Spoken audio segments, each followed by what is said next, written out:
শিখন ফলটাই তোমাদের দিচ্ছি যাতে সহজ হয়। তো তোমরা একটু ধৈর্য ধরবা, হ্যাঁ? 1.5 ঘন্টা ক্লাস তো, 1.5 ঘন্টা ধৈর্য ধরলেই পড়া শেষ। তাহলে প্রথমে না বুঝলেও কোনো না কোনো সময় বুঝে যাবে। আমি কি বলতেছি, এই কোষগুলোর আকৃতি হচ্ছে পিপাকৃতির। পিপাকৃতি মানে হচ্ছে ওই যে নীল কালার ড্রাম গুলা দেখছো না, ড্রাম আছে কিছু এরকম পেট মোটা, পানি রাখে দেখবা, নীল কালার ড্রাম। কিছু ড্রাম আছে এরকম নীল কালার, মাঝখানে তোমার একটু মোটা থাকে, উপর দিক দিয়ে হচ্ছে মুখ, নিচের দিক দিয়ে এরকম লাগানো, আর মাঝখান দিক দিয়ে একটু মোটা। এই ড্রামগুলো বলা হচ্ছে পিপাকৃতি। বা তুমি পিপেট দেখছো না, রসায়নে পিপেট, বুরেট, পিপেট, দেখবা উপর দিক দিয়ে সরু, মাঝখানে একটু পেট মোটা, এটাই বলা হয় পিপাকৃতি। ঠিক আছে? তো এই কোষগুলো আর কি এমন, মাঝখান দিয়ে একটু মোটা থাকে, এই যেরকম এরকম থাকবে।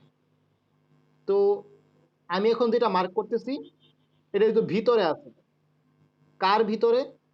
অন্ততকের ভিতরে। বাইরের এইগুলোর নাম কি হবে? অন্ততক। এগুলোর নাম হবে হচ্ছে অন্ততক। আর এগুলোর নাম কি হবে আমাদের? পেরিসাইকল বা পরিচক্র। পেরিসাইকল বা কি? পরিচক্র। কেন এর নাম পেরিসাইকল? সে চারপাশে আছে। কার চারপাশে আছে? ভাস্কুলার বান্ডল গুলার চারপাশে আছে। ভাস্কুলার বান্ডল গুলার চারপাশে আছে। এখানে আছে জাইলেম ফ্লোয়েম। ওকে, তাহলে আমরা পেরিসাইকেল চিনলাম, অন্ততক চিনলাম, ভিতরে ভাস্কুলার বান্ডল গুলো চিনলাম। এখন কথা হচ্ছে স্টিলি জিনিসটা কি? স্টিলিকে আমরা দুই ভাগে ভাগ করছি, একটা হচ্ছে অন্তঃস্টিলি, একটা হচ্ছে বহিঃস্টিলি। স্টিলি জিনিসটা আসলে হচ্ছে, হ্যাঁ বলো।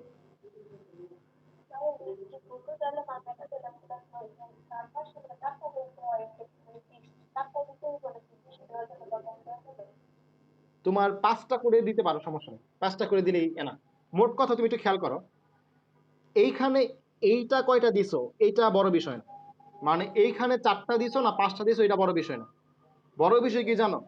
এর গুচ্ছ আছে না, গুচ্ছ। তোমাদের কি পড়েছিলাম, মূলের মধ্যে 6-এর অধিক, গুচ্ছ দিতে হবে 6-এর বেশি। কথা বুঝতে পারছো? 1টা 2টা 3টা 4টা 5টা, 1 2 3 6টা দিয়েছি, আমি আরেকটা দিলেই কাজ শেষ, 7টা শেষ। কথা বুঝছো? তুমি যখন মূলের চিত্র আঁকবা, 1টা 2টা 3টা 4টা 5টা 6টা 7টা, এইগুলা হইতে হবে 6-এর অধিক। তুমি এখানে মাঝখানে গোল্লা 6টা দেও 5টা দেও কোনো সমস্যা নেই, কিন্তু গুচ্ছ হইতে হবে কয়টা? 6-এর বেশি। বললাম না, ভাস্কুলার বান্ডল হচ্ছে 6-এর বেশি মূলে, আর কাণ্ডের মধ্যে হচ্ছে 5-এর কম। আমি তো ক্লাস নিয়েছি তো, কোনো দরকার? কোনো দরকার? আচ্ছা একটু দাঁড়াও তো দেখি কি বলে ওরা। স্টিলি মূলত কোনটা? অন্তঃস্টিলি। যদি কখনো বলে স্টিলি বলতে কি বুঝো, সংজ্ঞাটা কিন্তু কাটটা দিবা, অন্তঃস্টিলিটা দিবা। যদি বলে অন্তঃস্টিলির সংজ্ঞা কি বা বহিঃস্টিলির সংজ্ঞা কি, তখন তুমি আলাদা হয়ে দিবা। স্টিলি জিনিসটা কি? এই যে পরিচক্র, পরিচক্র সহ, কথাটা কিন্তু ইম্পর্টেন্ট, পরিচক্র সহ কেন্দ্র পর্যন্ত অংশগুলা কি? স্টিলি। এটাই কিন্তু অন্তঃস্টিলি। ওকে, তাহলে স্টিলি বুঝলাম, অন্ততক বুঝলাম, পেরিসাইকেল বুঝলাম। ওকে, এখন আমাদের কাজ হচ্ছে বহিঃস্টিলির কি কি জিনিস আছে ওইগুলা পড়া, আর অন্তঃস্টিলির কি কি জিনিস আছে এগুলা পড়া। ওকে, তাহলে আমরা একটা করে জিনিস দেখি যে বহিঃস্টিলির কি কি আর অন্তঃস্টিলির কি। বহিঃস্টিলির, বহি, হ্যাঁ বলো।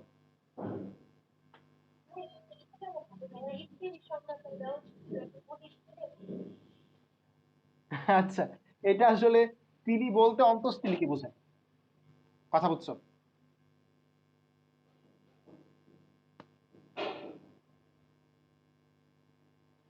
আচ্ছা, তো এটা আসলে বইয়ের একটা তুমি ইয়াদ হতে পারো, কি বলে কি বলে এটা, কি বলে মানে বইয়ের একটা নেগেটিভ ইয়া বলতে পারো, নেগেটিভ সাইড, যে আমাদের এখানে ক্লিয়ার করে নেই বিষয়গুলো। তো আমরা পড়বো কোনটা? অন্তঃস্ত্রীটাই স্ত্রীর সঙ্গে পড়বো, যেহেতু বইয়ের ডাইরেক্ট লাইন, বুঝলে না, বইয়ের ডাইরেক্ট লাইন আমরা উপরে যাই না, তোমাদের দ্বারা বই থেকে আমি দেখিয়ে দিই, তোমরা চাইলে দেখতে পারো যে বইয়ের ডাইরেক্ট লাইন হচ্ছে এটা। পেরিসাইকেল স্তর থেকে শুরু করে ভাস্কুলার বান্ডল সহ কেন্দ্রগত অংশকে কি বলে? স্টিলি। আবার অন্তঃস্টিলি সময় কি বলছে? স্টিলির ভিতরের অংশ, মানে স্টিলিতে যা আছে তাই অন্তঃস্টিলি। আর বহিঃস্থিলি মানে কি? স্টিলি বাইরের অংশ। কথা বুঝতে পারছো? মানে স্টিলির সংজ্ঞা যেটা, অন্তঃস্টিলির সংজ্ঞা এটাই, স্টিলির ভিতরে যা কিছু আছে সব হচ্ছে অন্তঃস্টিলি। কথা বুঝতে পারছো? মানে আমি যদি বলি মানুষ কি, আমি মানুষ, তা আমার ভিতরে যা কিছু আছে তা হচ্ছে অন্ত মানুষ। আর আমি সহ আমার ভিতরে যা কিছু আছে সব কি অন্ত মানুষ, আর মানুষের বাইরে কি বহি মানুষ, এরকম ভাবে বলতে পারবে, বিষয় হচ্ছে এমন। আচ্ছা, তো দেখো বহিঃস্থির অংশে কি কি থাকে, বহিঃস্থির অংশে কি কি থাকে এটা হচ্ছে আমাদের পড়া। তো কয়েকটা অংশ, আহামরি কিছু না। এক নাম্বার হচ্ছে অধোতক, মানে বিস্তারিত পড়বো, টেনশন নাই। দুই নাম্বার হচ্ছে কর্টেক্স, আর তিন নাম্বার হচ্ছে অন্ততক। অন্ততক আগেই বলছি, অন্ততক কি স্টিলির আন্ডারে পড়ে না, অন্ততক কি স্টিলির বাইরে, মানে কি বহি স্টিলি। স্টিলির আন্ডারে কি কি পড়ে, পেরিসাইকেল বা পরিচক্র পড়ে, ভাস্কুলার বান্ডেল এগুলো পড়ে, ওকে। আর মাঝখানে মজ্জা আছে। অধোতকটা কি, আগেই বলছি অধ মানে হচ্ছে নিচে, তাহলে বহিত্বকের নিচে যেটা আছে এটা কি অধোতক। একটু চিত্র থেকে দেখাই দিই, একটু চিত্র থেকে দেখো। আরে চিত্র কই, এই যে দেখো, হাইপোডার্মিস নামে একটা কথা দেখছো, হাইপোডার্মিস। এই হাইপো মানে হচ্ছে নিচে, আর ডার্মিস মানে হচ্ছে ত্বক। নিচের ত্বক বা অধোত্বক, এই যে এইটুকু, কথা বুঝলা? খেয়াল করছো অধোত্বকটা, খেয়াল করছো? আচ্ছা, কি বলছিলাম, অ্যাপিডার্মিস হচ্ছে বহিত্বক, তাহলে অ্যাপিডার্মিসের নিচে যে তার নাম কি অধোত্বক। পাইছো অ্যাপিডার্মিসের নিচে? একটু তুমি তাকাও তো, অ্যাপিডার্মিসের কোষগুলো এমন না, দাঁড়াও কালারটা চেঞ্জ করি, অ্যাপিডার্মিসের কোষগুলো যেমন না, এরকম। কিন্তু হাইপোডার্মিস বা অধোত্বকের কোষগুলো কেমন দেখো, ডাবল কইরা না, ডাবল কইরা কিনা, ডাবল কইরা দেখো তো, বুঝো কিনা, এই যে দেখো ডাবল ডাবল ডাবল। এখন তোমাদের আমি পড়াইছিলাম যে তিনটা জিনিস, প্যারেন কাইমা, কোলেন কাইমা, স্ক্লেরেন কাইমা। তো কে সবচেয়ে বেশি দৃঢ় বলো, কে সবচেয়ে বেশি দৃঢ়? কোলেন কাইমা আর স্ক্লেরেন কাইমা। প্যারেন কাইমা হচ্ছে নর্মাল, নর্মাল মানে কি এটা শুধুমাত্র একটা করে থাকবে। আর কোলেন কাইমা স্ক্লেরেন কাইমা কয়টা করে থাকে, দুইটা তিনটা করে থাকে, কথা বুঝতে পারছো? তাইলে বলো, অধোত্বক যেহেতু দৃঢ়তা প্রদান করে, তাহলে অধোত্বকের টিস্যুগুলা কি দিয়ে তৈরি, কোলেন কাইমা বা স্ক্লেরেন কাইমা। অধোত্বকের টিস্যুগুলো কি দিয়ে তৈরি, কোলেন কাইমা বা স্ক্লেরেন কাইমা, হচ্ছে এক নাম্বার কথা। আমরা অধোত্বক পড়তেছি না এখন, অধোত্বক থেকে এটা হচ্ছে এক নাম্বার পড়া। কি পড়া, অধোত্বক কি দিয়ে তৈরি, কোশ্চেন কি, কোশ্চেন গুলো লিখি, হ্যাঁ। অধোত্বক কি দিয়ে তৈরি, অধোত্বক কি দিয়ে তৈরি, তোমরা এবার ঠিক এভাবে নোট করবা, অধোত্বক কি দিয়ে তৈরি, পরে নিচে এভাবে বুঝাইবা নিজেকে যে এভাবে এভাবে। তো দেখো একটা জিনিস, এই যে এটা হচ্ছে অধোত্বক, কোলেন কাইমা অথবা স্ক্লেরেন কাইমা। এর কারণ কি, কারণ কি, এর কাজ হচ্ছে দৃঢ়তা প্রদান করা, একটাই কারণ, কাজ কি, দৃঢ়তা প্রদান করা। একটু খেয়াল করো, অধোত্বক হচ্ছে ত্বকের নিচে, অধ মানে নিচে, কোলেন কাইমা বা স্ক্লেরেন কাইমা টিস্যুর এক বা একাধিক স্তর থাকলে তার নাম অধোত্বক, ঠিক আছে। এর কাজ হচ্ছে যান্ত্রিক দৃঢ়তা প্রদান করা, অর্থাৎ ভিতরের অংশ রক্ষা করা, ঠিক। নেক্সট কোশ্চেন, মূলে অধোত্বক থাকে না কেন? দেখবা বইয়ে একটা লাইন আছে, মূলে অধোত্বক থাকে না, কোশ্চেন হচ্ছে কেন মূলে অধোত্বক থাকে না কেন। আচ্ছা, একটু ফোকাস করলেই দেখতে পারবা মূলের কাজটা কি। ধরো একটা মূল, ঠিক আছে, মূলের বাইরের ত্বকের নাম হচ্ছে এপিব্লেমা, এপিব্লেমা, এর নিচে আর কি নাই, অধোত্বক নাই। মূলের কাজ হচ্ছে পানি গ্রহণ করা, পানি শোষণ করা। যদি এইখানে আরেকটা স্তর থাকতো, পানি গ্রহণ করা ব্যাহত হইতো কি হইতো না, হইতো কি হইতো না, পানি নিতে কষ্ট হইতো না, তো নিচে আরেকটা স্তর থাকে। কথাটা বুঝতে পারছো, কথাটা বুঝতে পারছো? এই জন্য কি মূলের মধ্যে অধোত্বক নাই, শেষ। আমাদের অধোত্বক থেকে জাস্ট এই দুইটা পড়া। আমরা এইভাবে প্রত্যেকটার মধ্যে কি কি পড়তে হবে, কেন, এইভাবে যুক্তি দিয়া বেসিক দিয়া পড়াগুলো শেষ করে ফেলবো, ঠিক আছে। অধোত্বক শেষ। নেক্সট হচ্ছে কর্টেক্স, কর্টেক্স থেকে কি কি পড়তে হবে। আচ্ছা, কর্টেক্স কোনটা, আগে চলো কর্টেক্স চিনে আসি। এই যে আমি এখন যেগুলো তোমাকে লাল কালার দিয়ে গোল্লা গোল্লা মার্ক করব, লাল কালার দিয়ে গোল্লা গোল্লা মার্ক করবো, এগুলো হচ্ছে অধোত্বক। দেখো গোল্লা গোল্লা লাল হয়ে যাচ্ছে, খেয়াল করছো? এগুলো হচ্ছে কি, সরি, এগুলো হচ্ছে কর্টেক্স। এগুলো কি কর্টেক্স, যেগুলো লাল কালার গোল্ডা গোল্ডা মার্ক করলাম, যদি তাও যদি বুঝতে অসুবিধা হয় আমি কি দেবো, হলুদ কালার দিই। এই দেখো হলুদ কালার গুলা কি কর্টেক্স। ওকে, তাহলে কর্টেক্স থেকে আমাদের কি কি পড়তে হবে? 1 নাম্বার কোশ্চেন হচ্ছে কর্টেক্স কোথায় কেমন। 1 নাম্বার কোশ্চেন হচ্ছে 1 নাম্বার কি কোশ্চেন হচ্ছে কর্টেক্স কোথায় কেমন। কর্টেক্স কোথায় কেমন, কোথায় কেমন বলতে মূলে কেমন, কাণ্ডে কেমন, এটা হচ্ছে কোশ্চেন। ঠিক আছে, তো একটু বই থেকে তাকালে তোমরা দেখতে পাবা যে কি লেখা, মূলের কর্টেক্স বহু স্তর বিশিষ্ট, কাণ্ডের কর্টেক্স কয়েক স্তর বিশিষ্ট। প্যাস্ট লাগে গেল না? একটু দেখা তো, মানে কেমন প্যাস্ট করতেছে না বিষয়টা।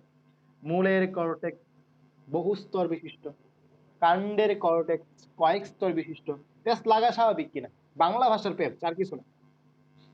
দেখো জিনিসটা একটু কনফিউশন লাগতেছে কিনা, যে মনে থাকবে না, পরীক্ষায় ভুল হতে পারে এমন কিছু জানো তো। ওকে, তো দেখো ট্রিকটা কি, ট্রিকটা কি একটু খেয়াল করো।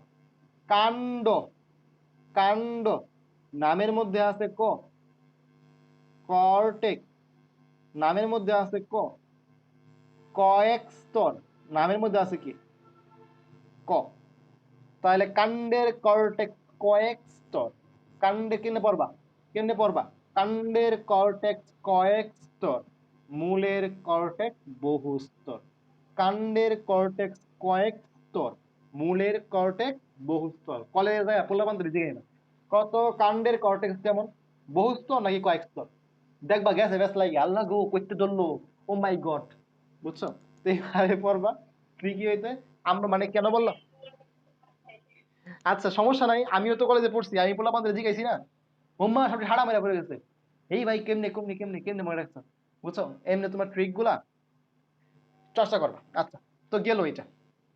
আমাদের সংজ্ঞাটা কি তোমার কর্টেক্স এরিয়াটা কি বলো, যে অধোত্বকের নিচ হতে আরম্ভ করে অন্তত্বকের উপর পর্যন্ত অংশই কি বলে, কর্টেক্স বলে। আহামরি কিছু, এই জায়গায় যে অধোত্বক থাকতো, তাহলে এর নিচ থেকে শুরু করে অন্তত্বকের উপর পর্যন্ত, মানে কি যে এই জায়গাটুকু হচ্ছে আমাদের কর্টেক্স। দেখবা বই মার্ক করা আছে কর্টেক্স। ওকে, আচ্ছা নেক্সট হচ্ছে কর্টেক্স এর কাজ কি। নেক্সট কোশ্চেন কি, কর্টেক্স এর কাজ, কর্টেক্স এর কাজ। আচ্ছা একটা বিষয় হচ্ছে, ধরো আমরা যেখানেই পড়ি না কেন, আমার একটা ফ্রেন্ডের কথা বললাম না যে ইমন, ও কিন্তু সারা বাংলাদেশে 12তম হয়েছে। তোর কলেজের নাম হচ্ছে পীরগঞ্জ সরকারি কলেজ। ঠিক আছে, কলেজের নাম কি পীরগঞ্জ সরকারি কলেজ, ঠাকুরগাঁও, একদম উত্তরবঙ্গে। মানে কেউ চিনে না, কোনোদিন নাম শুনে নেই। ওই জায়গা থেকে কততম হয়েছে, 12তম হয়েছে। এর আগের বার 10তম হয়েছিল যে, ওর স্কুলের নামটাও মনে নাই, সরি কলেজের নামটাও মনে নাই, তাহলে বুঝো কেমন কলেজে পড়ছে। তো ভিকারুন্নেসা, রাজু, তারপর হচ্ছে তোমার নটরডেম, হোলি ক্রস, এত বড় বড় কলেজের টপ টপ স্টুডেন্ট, ওরা কিন্তু কি, ওদের কি টপকায় এই কি 10ম 11 12, এমনকি দেখা যায় যে ঢাকার বাইরে থেকে একটু কেমন হইতেছে, ফার্স্ট হইতেছে, সেকেন্ড হইতেছে, ঠিক কিনা। পাবলা, পাবনা ওই যে অ্যাডওয়ার্ড না কোনো থেকে ফার্স্ট হইছে। আসলে তোমরা একটা জিনিস জানো কিনা, বনের ভাগের থেকে মনের ভাগ বেশি ক্ষতিকর, এটা বুঝো কিনা। বনের বাঘ জানা ক্ষতি করে, তার থেকে বেশি ক্ষতি করে হচ্ছে মনের বাঘ। তুমি ভয় যদি পায়ে ফেলো, তোমার অর্ধেক কাজ শেষ, তোমার চান্স পাওয়া অর্ধেক শেষ। ভয়ে না পাইয়া বইয়ে যা আছে ওইগুলা প্রথমে পড়ার পরে এই বইয়ের বাইরেও আরো কিছু জিনিস আছে, যদি আমি ওইগুলা পড়ে ফেলতে পারি, তাহলে আমারে আর কে আটকায়। হোক তারা ভালো স্টুডেন্ট, আমি তাদের থেকে ভালো পরীক্ষা দিব। ওরা যদি একটা কোশ্চেনও ভুল দাগায়, আমি ওই কোশ্চেনটাও ভুল দাগাবো না। জাস্ট এই স্ট্র্যাটেজিতে তুমি যদি আগাইতে পারো, তাহলে কিন্তু তুমি ওদের থেকে আগাই গেলা। ওরা ওভার কনফিডেন্সে ভালো কলেজে পড়ছে, ভালো স্টুডেন্ট, হয়তো বা দু একটা কোশ্চেন ভুলও দাগাইতে পারে, কিন্তু তুমি এতটাই সচেতন থাকবা, একটা কোশ্চেনও ভুল দাগাইবা না, তুমি কিন্তু ঠিক ওদের থেকে আগাই গেলা। ওরা যে বইগুলো পড়ছে, তুমি ওইগুলো পড়তেছো। পার্থক্যটা কি, এইচএসসি তে হয়তো এমন কোনো ম্যাথ আসবে যেগুলো তুমি পারো না, মেডিকেল তো এমন কেউ নাই, মেডিকেল তো বইয়ের বাইরে কিছু আসবে না, জাস্ট 4-5টা বইয়ে যা আছে এগুলাই। কথা ঠিক কিনা, তুমি যদি পড়তে পারো, তুমি ওরা যেই কথা তুমি একই কথা, তুমি কোন কলেজে পড়ো, তোমার বর্তমানে পজিশন কেমন, ওরা অনেক বেশি পারে, আমি কিছু পারি না, এইটার থেকে বেশি কথা হচ্ছে তুমি এক্সাম হলে ডেলিভারি দিতে পারবা কি? কথা ক্লিয়ার? আচ্ছা, তো দেখো কর্টেক্সের কাজ, পানি ও খাদ্য সঞ্চয়ই মূলের কর্টেক্সের প্রধান কাজ। কার কর্টেক্সের প্রধান কাজ? মূলের কর্টেক্স। এটা 1 নাম্বার কথা। 2 নাম্বার কথা হচ্ছে কাণ্ডের কর্টেক্স পানি ও খাদ্য সঞ্চয় ছাড়াও উদ্ভিদকে দৃঢ়তা প্রদান করে। আর কি করে? সালোক সংশ্লেষণে অংশগ্রহণ করে। তো দেখো একটু প্যাচে পড়ে গেলাম আমরা, যে আমাদের 2 ধরনের কাজ পাওয়া গেছে, একটা হচ্ছে মূলের কর্টেক্স আর একটা হচ্ছে কাণ্ডের কর্টেক্স। একটা হচ্ছে মূলের কর্টেক্স, একটা হচ্ছে কাণ্ডের কর্টেক্স। মূল, কাণ্ড। তো বলা আছে হচ্ছে মূলের কর্টেক্সের কাজ হচ্ছে খাদ্য সঞ্চয় করা। খাদ্যের মধ্যে কি আছে? পানিও আছে, পানিও কি সঞ্চয় করা। কাণ্ডের মধ্যে বলা আছে এরা তো খাদ্য পানি সঞ্চয় করেই, খাদ্য পানি তো সঞ্চয় করেই, পাশাপাশি নাকি দৃঢ়তা প্রদান করে, প্লাস সালোক সংশ্লেষণও নাকি করে, সালোক সংশ্লেষণ করে। আচ্ছা, তো দেখো খেয়াল করে এই যে কাণ্ড আর মূল, দুইটার মধ্যে কার মধ্যে সূর্যের আলো পৌঁছাচ্ছে একটু বলো তো? কাণ্ড নাকি মূলে? অবশ্যই কাণ্ড। মূল তো মাটির নিচে, এর মধ্যে সূর্যের আলো কেমনে যাবে? ঠিক কিনা? মূল তো মাটির নিচে, সূর্যের আলো পৌঁছানো সম্ভব না। এটা কাণ্ডে সূর্যের আলো পৌঁছায়। তো যদি কচি কাণ্ডে ক্লোরোপ্লাস্ট থাকে বা কোনো কাণ্ড যদি সবুজ হয়, ওইখানে যদি ক্লোরোপ্লাস্ট থাকে, তাহলে কি সালোক সংশ্লেষণ হওয়া 1-2 ব্যাপার? কোনো ব্যাপার না। তাহলে বুঝতে পারলাম কচি কাণ্ডে এবং যেসব কাণ্ড সবুজ, ওইখানে কি হতে পারে? সালোক সংশ্লেষণ হতে পারে। আর কাণ্ড যে দৃঢ়তা প্রদান করে, দাঁড়া করে রাখছে, বাইকা যায় না, এটা তো কাণ্ডই দায়ী। কথা ঠিক কিনা? আর কর্টেক্স এত বড় একটা জায়গা, দেখো এই যে গোল্লা গোল্লা, এর মধ্যে পানি ও খাদ্য সঞ্চয় করা কোনো কি ব্যাপারই না। তাহলে কি বুঝলাম? কর্টেক্স গোল্লা গোল্লা জায়গা, বাড়ির মতো দেখতে। তো এই বাড়ির ভিতরে তুমি কি করবা? পানি আর খাবার নিবা। পাশাপাশি কাণ্ডটা কি দাঁড়া করে রাখছে কে? এই কর্টেক্স। আর যদি কোনো সময় কচি কাণ্ড থাকে, যদি কখনো সবুজ কাণ্ড থাকে, সেই কাণ্ডগুলা কি কাজ করবে? সালোক সংশ্লেষণের কাজও কি করতে পারে। তোমরা লাউ গাছ দেখছো না? লাউ গাছ দেখবা। আচ্ছা, তো আমাদের কর্টেক্স এই পর্যন্তই, আমাদের লাইনটা কেটে যাবে। হ্যাঁ, তো তোমরা মোটামুটি 40 বাজে 45 আবার জয়েন করবা, 5 মিনিট ব্রেক। ওকে, 45 জয়েন করবা, লাইনও কেটে যাবে, 45 একদম ঠিক। হ্যাঁ।